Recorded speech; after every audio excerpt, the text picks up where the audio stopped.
With the NFL scouting combine in full swing on Wednesday, a lot of news and notes in regards to the Patriots. And we start with meetings. Yes, combine meetings, probably the biggest part for teams now in Indianapolis, other than the medical evaluations that their team physicians do in Indy every single year, is meetings, getting face-to-face with their personnel execs and the top draft picks in the NFL draft in 2022. And the Pats are doing their homework on this wide receiver class. We've already reported on the fact that the Patriots met with 3 of the top wide receivers so far in Indy, in Ohio State's Chris Olave, Alabama's Jameson Williams, and Arkansas wide receiver Treylon Burks. On top of those 3, we can also add to the list more top prospects out of the wide receivers, meeting with New England and Alabama's John Metchie, who played with Mac Jones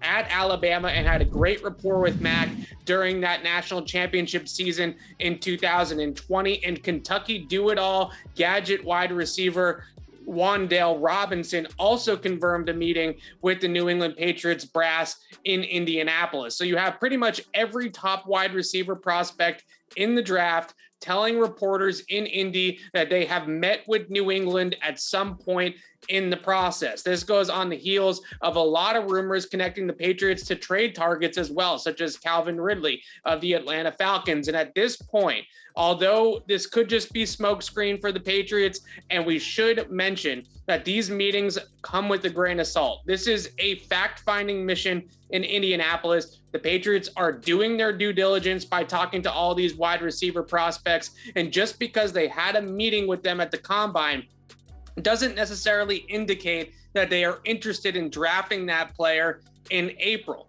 But still, the Pats are kicking the tires on every available wide receiver. And at this point, it would be shocking if a legitimate wide receiver impact type of player at that position was not brought in by Bill Belichick this offseason. We also heard from former Patriots offensive coordinator and current Raiders head coach Josh McDaniels. He was asked a lot of Patriots questions at the podium today in the convention center in Indianapolis. One of those questions was about poaching the coaches that he took with him from the Patriots assistant ranks to Las Vegas with the Raiders.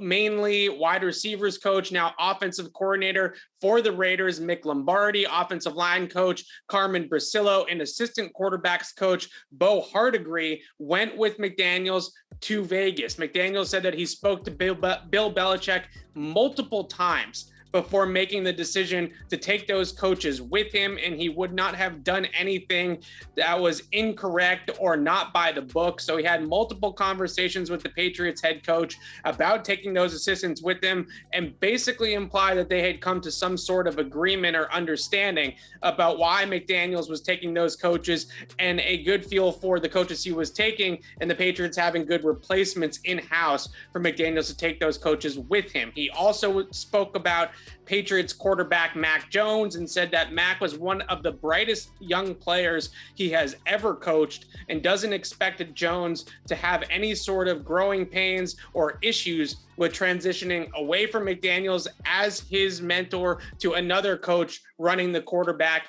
next season. So good words of encouragement from Josh McDaniels for Mac Jones, and maybe some insight into what exactly happened when he took the coaches with him from the Patriots staff to his new staff with the Las Vegas Raiders. Couple of other notes here for the Patriots, speaking to scouts and league personnel at the combine over the last couple of days. One player in the draft that Patriots fans have certainly had their eye on, but I think we need to temper expectations that he will be available for New England at 21, is Utah linebacker Devin Lloyd. One scout did compare Lloyd to Cowboys linebacker Micah Parsons, his ability to go sideline to sideline as an explosive playmaker against the run and in coverage, as well as rush the quarterback from both on the line of scrimmage and as an interior blitzer.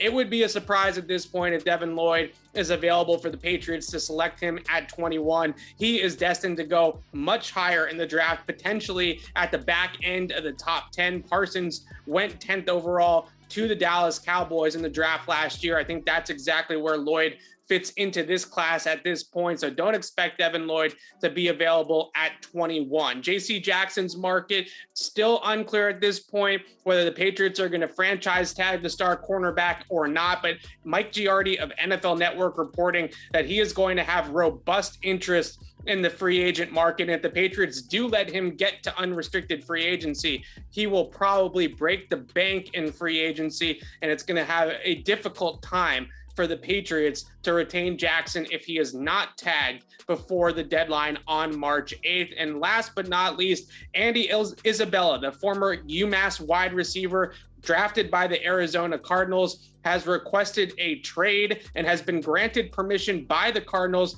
to shop his services to other teams.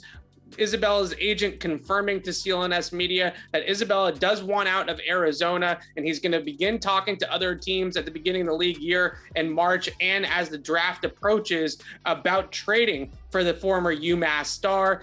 He would, Andy Isabella that is, be entertained by an offer from the Patriots. He would like to come to New England as a possibility, although he is not your typical slot receiver that the Patriots have gone after in the past. He's not Wes Welker. He's not really Julian Edelman. He's more of a vertical receiver than that, maybe like Tampa Bay's Scotty Miller. For Patriots fans that have watched a lot of Bucs games over the last couple of years, that is one player I would compare Isabella to at the NFL level. He's had a really difficult time cracking the lineup in Arizona. Only one catch for 13 yards last year for the Cardinals. So that is your wrap up from the Combine on Wednesday here on CLNSmedia.com and on Patriots Press Pass. Keep it right here as we get into the workout portion of the week in Indianapolis for all your Patriots coverage. I'm Evan Lazar for CLNS Media.